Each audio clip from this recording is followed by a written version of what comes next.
Mayroong lumitaw ngayon na isang bagman. Kayo ho ba'y naniniwala na bagman ni Vice President Sara Duterte? Itong sinasabing si Ramil Madriaga, nakausap namin kanina yung dekano ng San Sebastian College of Law at mariin niyang kinundina yung pagkakadawit sa pangalan ng kanilang prestiyosong institusyon dito po sa affidavit ng di umano'y bagman ni Vice President Inday. Meron ba kayo nakikitang pattern dito? Meron ba kayo nakikitang mastermind, scriptwriter na alam natin ang tono o sounds familiar, Sir Mark? Oo, alam niyo naman, naka-experience na tayo ng ganyan na before pa, no?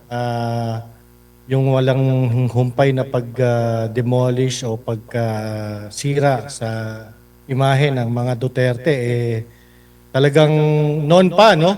Even before pa nung 2016, kay Pangulong Duterte, tapos ngayon kay Vice President Sara, talagang tuloy-tuloy itong mga paninira na ito. And eto na naman, may bagong kwentong barbero na naman. Opo, tsaka kapansin-pansin parang Bikoy Part 2 Naalala po ba ninyo mga kababayan si Bikoy? Naalala natin yung si Bikoy, ano? Opo. Na kinupkup pa yan ng isang elitistang eskwelahan. At doon pa yata tinraining, ano?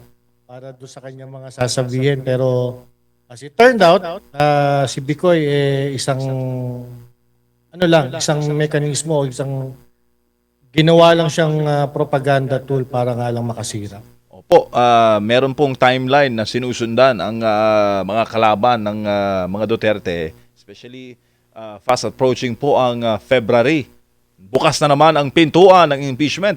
At tingin nyo sa timing na ito, Sir Mark, December, January, February, para siguro palakasin yung argumento laban sa Vice Presidente para mapatunayan na siya nga, batay sa kanilang nakikita, ay nagkamal sa pondo ng bayan.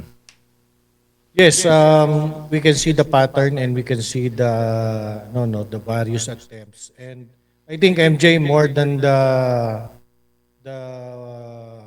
issue of impeachment this coming February, meron din kasing current issue na gusto pa rin tayong i-distract.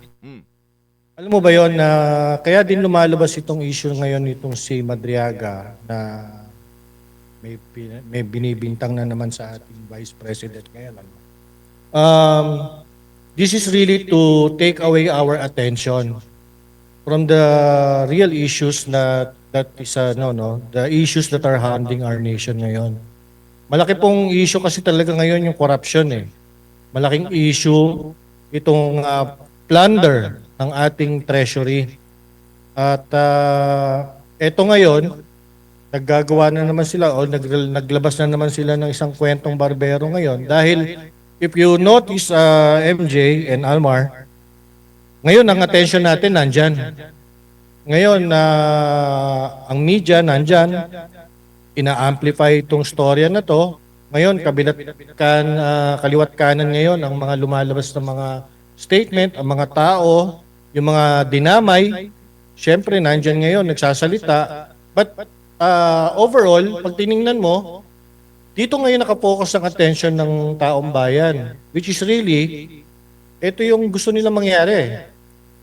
Alam naman nilang hindi naman totoo to Alam naman nila na wala naman talaga yung bearing itong storya ni Madriaga na to. But, ang importante ngayon, ang importante is that madala ang atensyon ng taong bayan dito, pag-usapan ito, dito tayo mag-focus, dito tayo magpalit-palitan ng ating kuro-kuro, habang sila na yung mga dapat talaga nating harapin na issue, ayun, either naghahanap pa sila ng mga paraan para makaligtas sila o para makalusot sila. At, they're buying time and again, sana nga ma-realize ng ating mga kababayan, ito pong istorya ngayon na ito, itong lumalabas ngayon na mainit na issue ngayon, this is certainly a distraction. A distraction for us na mawala ang atensyon natin, may baling na ang atensyon natin. And at the same time, ito nga, pinaghahandaan na naman din nila, tama yung sinabi nyo kanina, na pinaghahandaan din ng February. na impeachment, yung another attempt at impeachment.